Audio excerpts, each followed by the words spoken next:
Hello అండి, good morning. And ఇప్పుడు వచ్చేసరికి మేము రెడీ అయ్యి వెళ్ళబోతున్నాము ఎన్టీ స్కాన్ కోసం అనమాట. ఎన్టీ స్కాన్ వచ్చేసరికి లైక్ 13th 14th వీక్ ఈ వీక్స్లో చేసుకోవడం అన్నది ఎక్కువ సజెస్ట్ చేస్తూ ఉంటారు. రైట్ నౌ నాకు వచ్చేసరికి కరెక్ట్గా ఈరోజు 14th వీక్ అయితే స్టార్ట్ అయింది. సో మోస్ట్ ఇంపార్టెంట్ స్కాన్స్లో ఇది కూడా ఒకటి. ఎందుకంటే మనకి ఫస్ట్ స్కాన్లో వచ్చేసరికి హార్ట్ బీట్ అయితే డిటెక్ట్ అవుతుంది. సో అదెంత ఇంపార్టెంటో ఈ నెక్స్ట్ స్కాన్లో కూడా ఏవైనా చిన్న చిన్న అబ్నార్మాలిటీస్ ఉన్నట్టయితే తెలుస్తుంది అనమాట. ఎన్టీ స్కాన్లో లైక్ నెక్ దగ్గర నెక్ కాదు, నోస్ దగ్గర బోన్ ఫార్మేషన్ ఇలాంటివి కొన్ని ఇంపార్టెంట్ డీటెయిల్స్ అన్నవి ఎన్టీ స్కాన్లో అయితే ఉంటాయి. ఇంకా ఫర్దర్ డీటెయిల్స్ అన్నీ అలా వెళ్తూ మాట్లాడుకుందాం. ఇక ఆ రోజు వచ్చేసరికి ఇంట్లో బ్రేక్ఫాస్ట్ కింద ఇలా సలాడ్ లాగా చేశానండి. యాక్చువల్లీ ప్రెగ్నెన్సీలో ఎక్కువగా ఇలా స్ప్రౌట్స్ అవి ఎర్లీ స్టేజ్లో తీసుకోవడం అంత మంచిది కాదంటారు. బట్ నేను వీరుగారి కోసం అయితే చేశాను అనమాట. అండ్ చాలామంది ప్రీవియస్లీ నేను ఫాలో అయిన డైట్ వల్ల ఏమైనా ప్రెగ్నెన్సీ వచ్చే ఛాన్సెస్ ఉన్నాయా అన్నట్టు క్వశ్చన్స్ అయితే అడుగుతున్నారు.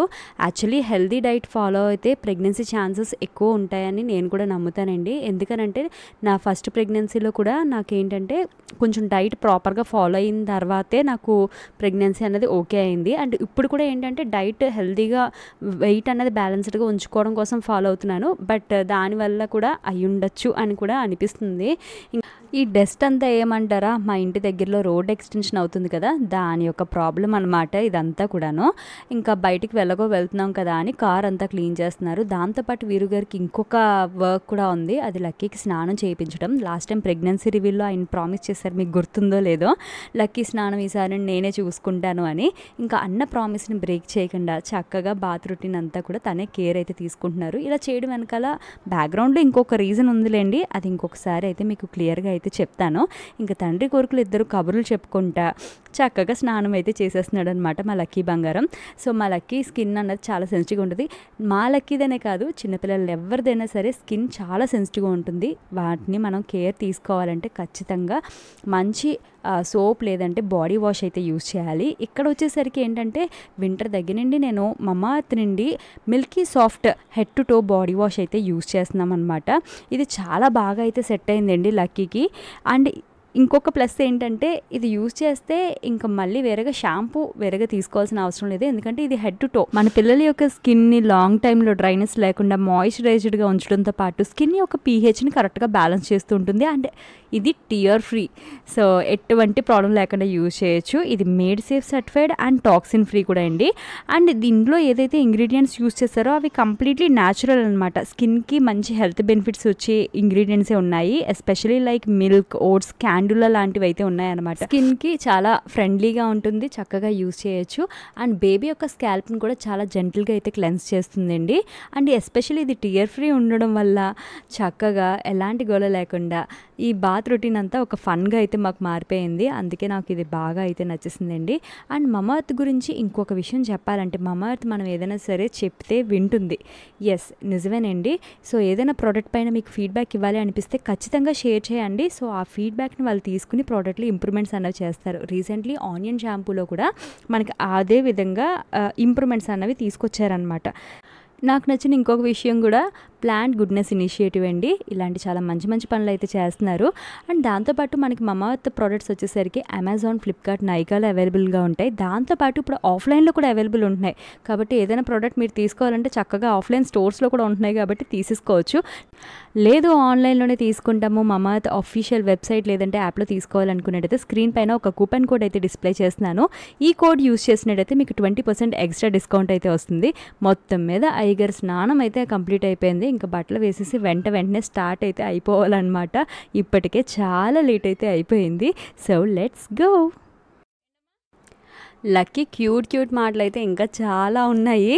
కాకపోతే ఏంటంటే మా వాడు మూడొస్తే తప్ప మాట్లాడన్నట్టు ఉంటున్నాడు అనమాట. ఒక్కొక్కసారి చాలా చక్కగా సమాధానం చెప్తాడు.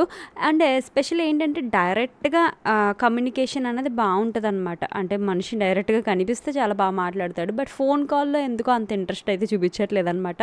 ఇక్కడ చెప్పల్స్ వెతుక్కోపో అంటే దానికోసం వాడి చెప్పల్స్ పైన షార్క్స్ అయితే ఉంటాయి అనమాట. బేబీ షార్క్ రైమ్ గుర్తొచ్చేసి డాన్స్ చేసేస్తున్నాడు.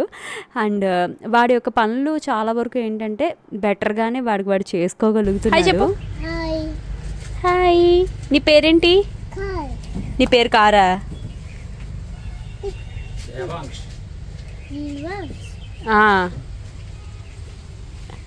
ఇలా రా. ఎండ అయి మర్రా వేడిగా ఎండలో నించుంటే వేడిగానే ఉంటుందిరా. చెప్పాల్సి వేసుకో. ఇంకా ఇవన్నీ ఏమనుకుంటున్నారా, మేము బిజినెస్ చేస్తున్న సంగతి మీలో చాలామందికి ఐడియా ఉంటుంది కదా. సో వాటి యొక్క కొరియర్స్ అనమాట. ప్యారలల్గా ఏంటంటే ఈ మధ్యలో నేను వీడియోస్ అనేవి చాలా తగ్గించాను అఫ్ కోర్స్, ఎందుకంటే నాకు కూడా అంత ఓపిక లేకపోయి వీడియోస్ చేయడం తగ్గించాను అనమాట. బట్ స్టిల్ ఏంటంటే కొంచెం సేల్లో కొంచెం యాక్టివ్గానే ఉన్నాను. మధ్య మధ్యలో బ్రేక్ తీసుకున్నప్పటికీ సేల్లో మాత్రం కంటిన్యూటీ మెయింటైన్ చేస్తున్నాను. పెళ్లి షాపింగ్ వచ్చి 7 years 8 years అవుతుందా?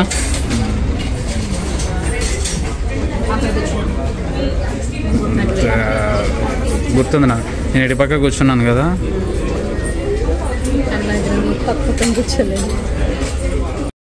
మీన్స్ 7 years తర్వాత పప్పడితే అలా ఉంది. ఫ్లేవర్ రైస్ అంటే పులిహోర వచ్చింది.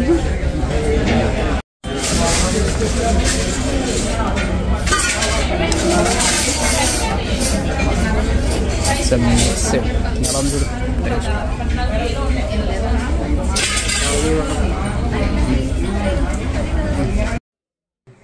ఇక్కడైతే మిక్స్డ్ ఫ్రైడ్ రైస్ తీసుకున్నామండి. అదైతే మాత్రం చాలా బాగుంది. బట్ ఏంటంటే సమ్హౌ అరౌండ్ 330 350 పడిందనమాట. వెజ్లో అది కొంచెం కాస్ట్ ఎక్కువ అనిపించింది, కానీ చాలా టేస్ట్ అయితే బాగుంది. బట్ నేను ఏంటంటే ఫుడ్ ఫుల్ ప్లేజెడ్గా సరిగ్గా తినలేకపోతున్నాను అనమాట. అంటే ఒకేసారి ఎక్కువ క్వాంటిటీలో తీసుకోలేకపోతున్నాను. ప్రెగ్నెన్సీలో ఇది చాలా న్యాచురల్ అనుకోండి. సో కొద్దిగానే తింటున్నాను అనమాట. మల్టిపుల్ టైమ్స్ తింటున్నాను. ఇప్పటికీ కొంచెం హ్యాబిట్ అలానే ఉంది. అండ్ ఇక్కడ ఎలాగో ఏదో స్ట్రక్ అయిపోతే దాన్ని వీడియో తీస్తున్నాను అనమాట. అండ్ ఇంకా చిన్న పనులు బయట అన్నీ కంప్లీట్ చేసుకుని అప్పుడు స్కానింగ్కి అయితే వచ్చామన్నమాట. ఇంకా ఆ రెస్టారెంట్ వచ్చేసరికి మాకు చాలా ఏంటంటే స్పెషల్. ఎందుకంటే పెళ్ళి షాపింగ్ వచ్చినప్పుడు ఫస్ట్ టైం అక్కడికి వచ్చి మేమైతే భోజనం చేసాము. అందుకనే ఎందుకో నాకు బాగా వెళ్ళాలని అనిపించింది. అప్పుడు ఏదైతే ఫుడ్ ఆర్డర్ పెట్టుకున్నామో బిజినెస్ మీల్స్, మళ్ళీ ఇన్ని సంవత్సరాల తర్వాత అంటే 8 years తర్వాత మళ్ళీ అయితే తీసుకుని తిన్నాను అనమాట. అండ్ ఇక్కడ స్కానింగ్ వచ్చేసరికి మాకు 1600 రూపీస్ అయితే ఛార్జ్ చేశారండి. యాక్చువల్లీ 3-4 years గ్యాప్లో ప్రైజెస్ అయితే మాత్రం పెరిగిపోయినాయి అనే చెప్పాలి. అండ్ ఎన్టీ స్కాన్ గురించి నాకు తెలిసిన చిన్న ఇన్ఫర్మేషన్ కూడా చెప్తాను. అండ్ నా స్కాన్లో కూడా ఎలా వచ్చింది ఏంటి అన్నది కూడా మీకు డీటెయిల్గా ఎక్స్ప్లెయిన్ చేస్తాను. చాలామంది స్కాన్ అంటే టమ్మీ పైన చేస్తారా చేయరా అని, అంటే ఫస్ట్ టైం చేయించుకునే వాళ్ళకి ఈ డౌట్ అయితే ఉంటుంది. ఫస్ట్ టైం నేను కూడా అలాగే చెక్ చేసుకునేదాన్ని, స్కాన్ అంటే టమ్మీ పైన చేస్తారా లేదంటే త్రూ పెల్విస్ వెళ్తారా అనేసి. సో నెక్స్ట్ స్కాన్స్ అన్నీ కూడా ఓవర్ టమ్మీయే చేస్తారనమాట. ఈ స్కాన్లో అసలు ఎందుకు చేయించుకోవాలి అంటే ఎన్టీ స్కాన్ కొందరికైతే రికమెండ్ చేయరనమాట. బట్ కొందరికి పర్టికులర్గా చేయించుకోమని చెప్తారు. ఇప్పట్లో హాస్పిటల్స్ ఇది అదే అని ఏం లేదండి. మొత్తం టెస్ట్లైనా స్కాన్లైనా అన్నీ కామన్గా అందరికీ రాస్తున్నారు. ఎందుకంటే ఇప్పట్లో హెల్త్ అంతంత మాత్రంగానే ఉంటున్నాయి కదా అందరికీ. ఇవన్నీ అప్డేటెడ్ ప్రైజెస్ అంట. ఇవన్నీ చూడండి ఎలా ఉన్నాయో. ఎంత టైం పట్టింది?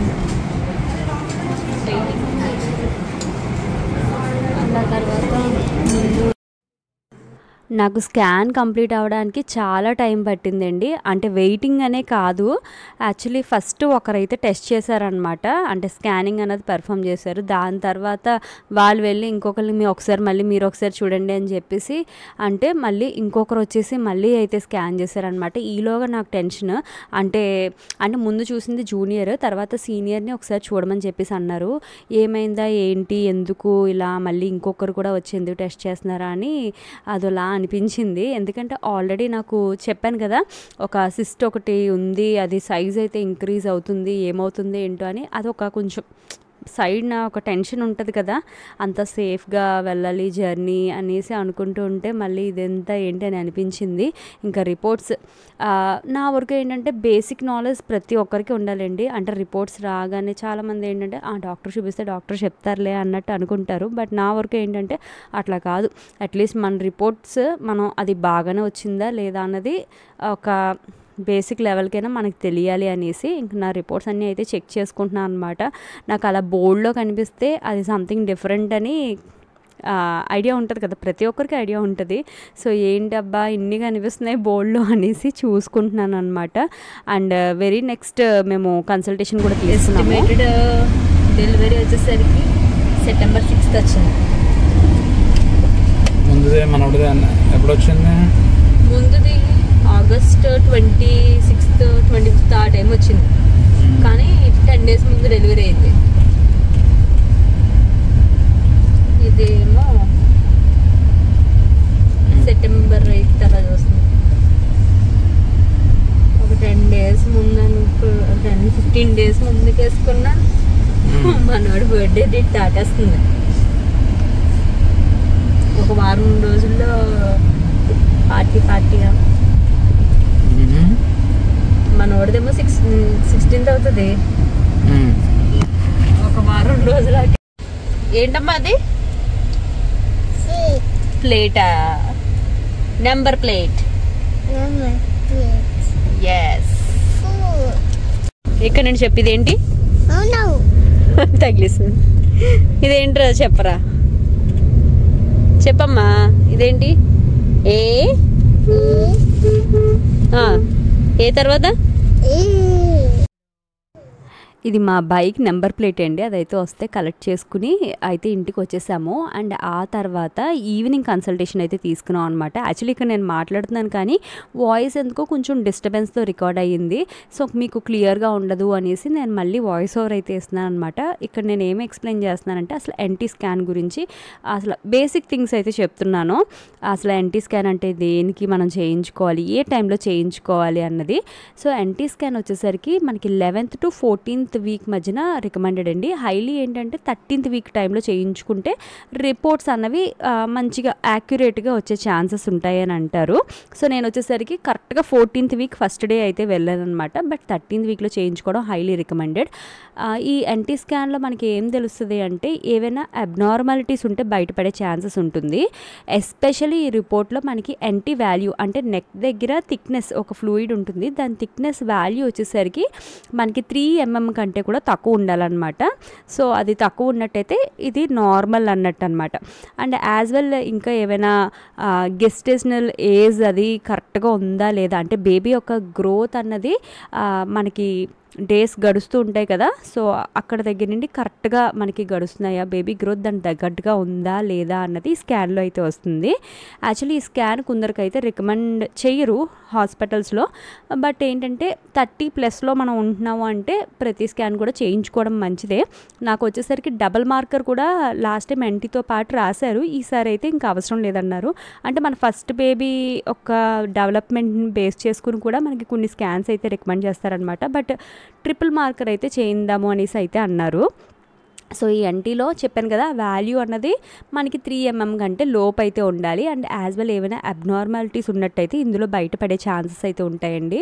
అండ్ నా సిస్ట్ ఏదైతే ఉందో అది చాలా గ్రాడ్యువల్గా సైజ్ అయితే ఇంక్రీజ్ అయితే అవుతుందన్నమాట. సిస్ట్ సైజ్ అయితే కొద్దిగా పెరిగింది, బట్ అది చాలా స్మాల్ సైజ్ అండ్ దట్టు ఓవరీస్లో అయితే ఉంది అని అయితే అన్నారు. సో బేసికలీ దీనికోసం ఎన్టీ స్కాన్ అయితే చేస్తారనమాట. చేస్తే మనకి ఒక సాటిస్ఫాక్షన్ అయితే ఉంటుందన్నమాట. సో ఎప్పుడైతే 3.5 కంటే ఎన్టీ వాల్యూ పెరుగుతుందో అది రిస్క్ని అయితే ఇండికేట్ చేస్తుంది అనమాట. సో దాని తగ్గట్టు ఏం చేయాలి అన్నది డాక్టర్ గారు అయితే సజెస్ట్ చేస్తారు. అండ్ ఇది టమ్మీ పై నుండి చేసే స్కాన్ అనమాట. సో భయపడాల్సిన అవసరం లేదు, నథింగ్ పెయిన్ఫుల్. అసలు ప్రెగ్నెన్సీ ఓవరాల్ స్కాన్స్లో ఏది పెయిన్ఫుల్ అయితే కాదు. అండ్ నా వరకు ఏంటంటే ఇప్పుడు ఓకే అనమాట. బట్ స్టిల్ ఏంటంటే నాకు బాగా వికారం అయితే నడుస్తుంది. అండ్ క్రేవింగ్స్ ఒక్కొక్కసారి వస్తాయి అండ్ ఒక్కొక్కసారి కంప్లీట్గా పోతాయి, అలా అయితే ఉంటున్నాయి. ఇక్కడ వచ్చేసరికి ఏంటంటే నాకు కొంచెం స్ట్రీట్ ఫుడ్ స్టైల్లో ఏదైనా తినాలని అనిపించింది అనమాట. దేశీ రూల్స్కి అయితే వచ్చి తింటున్నాము, కానీ చూడగానే టెంప్టింగ్గా అనిపించింది. బట్ తిన్న తర్వాత ఏదో తిప్పేసినట్టు అనిపించింది అనమాట. ఇంకా కన్సల్టేషన్కి వచ్చి మొత్తం రిపోర్ట్ అయితే చూపించాను. సో నార్మల్గానే ఉంది అని అన్నారు. బట్ కేర్ఫుల్గా ఉండమన్నారు. ఎందుకంటే ఇంకా ఎర్లీ స్టేజ్ కదా, ఎక్కువ పనులు అవి చేయకుండా కేర్ తీసుకోమని మెడిసిన్స్ అయితే రాశారనమాట. ఇంక ఇంటికి వచ్చిన తర్వాత నేను ఏదైతే ఫుడ్ తిన్నానో అదంతా వామిట్ చేసుకోవడం అయితే స్టార్ట్ చేశాను అనమాట. యాక్చువల్లీ లాస్ట్ టైం నాకు జస్ట్ డే టైంలో మాత్రమే కొంచెం మార్నింగ్ సిక్నెస్ ఉండేది. ఇప్పుడు డే అండ్ నైట్ నాకు తేడా లేకుండా ఫుల్గా వామిటింగ్స్ అవుతున్నాయి. చాలామంది మీరు బాగా వెయిట్ లాస్ అయ్యారు, సీక్రెట్ ఏంటి అని అడుగుతున్నారు కదా. సీక్రెట్ ఇదేనండి. ఇది నేను ఎవరికి చెప్పలేకపోయాను అనమాట.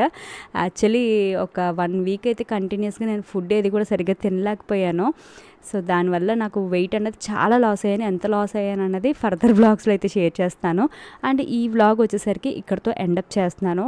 ఐ హోప్ మీకు నచ్చి ఉంటుంది అనుకుంటున్నాను. నచ్చితే లైక్ చేసి సబ్స్క్రైబ్ చేసుకోండి. And do follow for more vlogs. Thank you so much for watching.